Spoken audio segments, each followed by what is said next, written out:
بسم الله الرحمن الرحیم. د قوانینو صرف په سلسله کې دا زمونږه 13 نمبر درس دی. ان شاء الله تعالی په دې درس کې به مونږه د عدتون قانون بیانو. تدین مخکې کوم قانون مونږه بیان کړی دی د اقامتون والا قانون، دا غي تعلق هم د مصدر سره او د عدتون والا قانون تدې تعلق هم د مصدر سره دی او تدې قانون تعلق د مخکې قانون سره هم دی، لہذا تدې قانون نه مخکې د غي قانون اوریدل د ضروری دی. تدې قانون حاصل او خلاصه دا ده چې هر هغه وو چې هغه واقع شي د داسې مصدر د فا کلمې په مقابله کې چې هغه مصدر د فعل په وزن باندې، نو تدغه وو دا کسره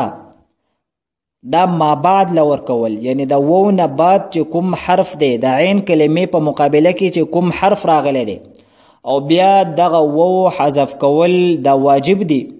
او تدغه وو په بدله کې په آخر کې تای متحرکه راوستل یا راوړل دا واجب او ضروری دی. تدې قانون حاصل او خلاصه دا ده چې هر هغه وو چې هغه واقع وي د داسې مصدر د فا کلمې په مقابله کې چې هغه مصدر د فعلون په وزن باندې، نو تدغه وو دا کسره ما بعد لور کول، بیا دغه وو حذف کول او تدې په بدله کې په آخر کې تای متحرکه راوړل دا واجب او ضروری دی. دغه تای متحرکه دا موږ د اقامتون د قانون د وجه نه راوړو، ځکه چې دلته حرف وګرځید بغیر د التقاء تنوینینا، نو تدې په بدله کې په آخر کې تای متحرکه راوړل دا واجب او ضروری دی. تدې قانون د پاره یو شرط دی او هغه شرط دا دی چې تدې مصدر کما مضارع معلوم ده، په هغه مضارع معلوم کې دغه وو دا حذف شوی. کچری په دغه مضارع معلوم کې دا وو دا نه حذف شوی، نو په هغه کې به بیا د عدتون والا قانون دا نه جاری کیږي. مونږ یو څو مثالونه ذکر کوو، نو دغه مثالونو د ذکر کولو د وجه نه دا قانون دا به زمونږ استاسو په ذهن کې په ښه طریقې سره محفوظ شي. مثلا وعدن دا مونږ سره د باب ضربا یضربون مصدر دی او دا د فعل په وزن باندې دی، نو وعدن دا مصدر دی او د فعل په وزن باندې دی او تدغه د فا کلمې په مقابله کې وو واقع شوی دی، نو تدغه وو دا کسره دا مونږه ما بعد لا یعنی عین لا ورکړه او بیا مونږه دا وو حذف کو، د دې په بدله کې په آخر کې تای متحرکه راوستله، نو مونږ سره د وعدن نه جوړ شو عدتون.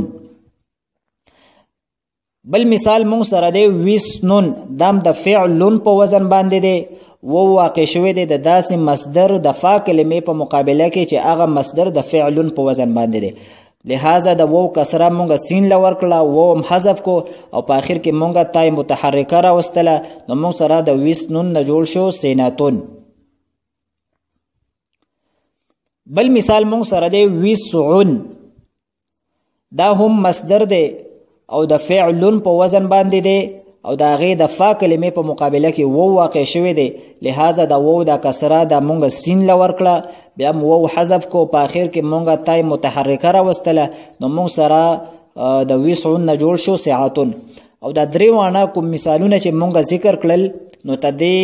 مصدر کما مضارع معلوم ده، نو په هغه کې دغه وو دا حذف شوی دی. د وعدون کم مصدر مضارع معلوم ده یعیدو، دا په اصل کې دا یوعیدو وو په هغه کې حذف شوی دی. وسنن کما مضارع معلوم ده، نو هغه دا یو سینو، دغه وو په مضارع معلوم کې حذف شوی دی. بسم الله.